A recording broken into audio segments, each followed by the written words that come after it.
Before we think about inverse functions, let's think about inverse operations, and those are operations that undo each other. You know about these when I tell you that adding is an operation. I ask you about what's its inverse. Well, you know that its inverse is going to be subtracting. For multiplying, its inverse is division. Inverse operations are those operations that undo each other. When it comes to inverse functions, let's say that we have one function that says f of x equals x plus 4. The inverse function, which we denote with this little negative 1 power, the inverse function, the inverse of f, would be x minus 4. See how adding 4 does something, minus 4 undoes something. So if we had g of x is equal to 7 times x, then its inverse, g inverse of x, is equal to x divided by 7. Those are going to be inverses. How to find an inverse? The first thing that we have to do is switch the x and y. So in this example where we have y equals 2x plus 1, switch the x and the y around. Then just go ahead and solve for y. So if I'm going to solve this equation, I would subtract 1 from both sides. Of x minus 1 is equal to 2y. Then we go and divide both sides by 2.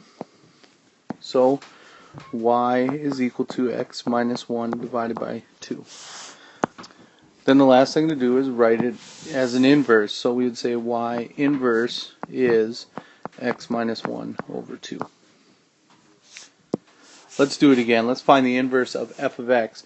So the first thing we want to do is switch the x and the y around. Well, you don't really see a y, but that f of x really is a y. So we're going to switch f of x with x. And for now, I'm just going to call it y. Y plus 5 over 3. Then we're going to go ahead and solve it.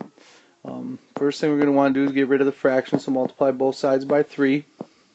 3x is equal to y plus 5, and then finish it up by subtracting 5 from both sides. And we have that y is equal to 3x minus 5. Finish the problem by writing it as an inverse. So this really means f inverse of x is 3x minus 5.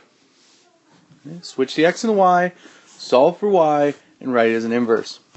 For proving that two functions are an inverse, think about this. For a function, let's say we have this function f. What we're going to want to do is plug x into it, and what we'll get out is f of x. Now, if we had its inverse function, f inverse, what we could do is take that result, plug it in, and what we should get out is x, because what an inverse does is it undoes everything that a function does. So if we plug x into a function, and then we plug it into its inverse function, it should undo everything, and we should get what we started with. So as a theorem, two functions f and g are going to be inverses if f of g of x is equal to x. So if we plug x into one function and take that result and plug it into another function, we should get x out.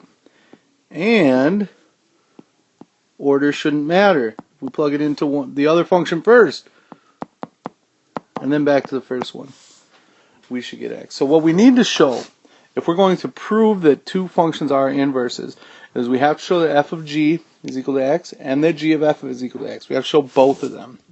So let's do that. Let's prove that f being 3x minus 5 and g being 1/3 x plus 5/3 are inverses.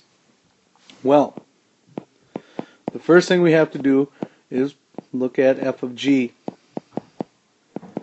So that's going to be f of 1/3 x plus 5/3. So we're going to take that and plug it into f. 3 times that minus 5.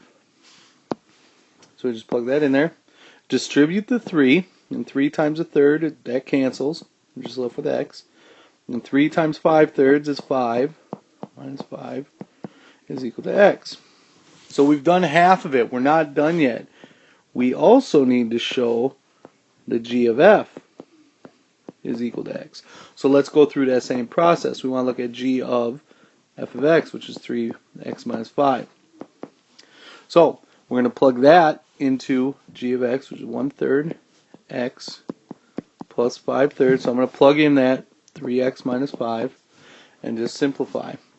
1/3 times 3x is just x. 1/3 times negative 5 is negative 5/3. And we have plus 5/3. Those guys cancel, and we're left with x. So we've showed that f of g equals x, and we showed that g of f equals x. Therefore, and that's what these three dots mean, therefore f, that's f of x, and g of x are inverses.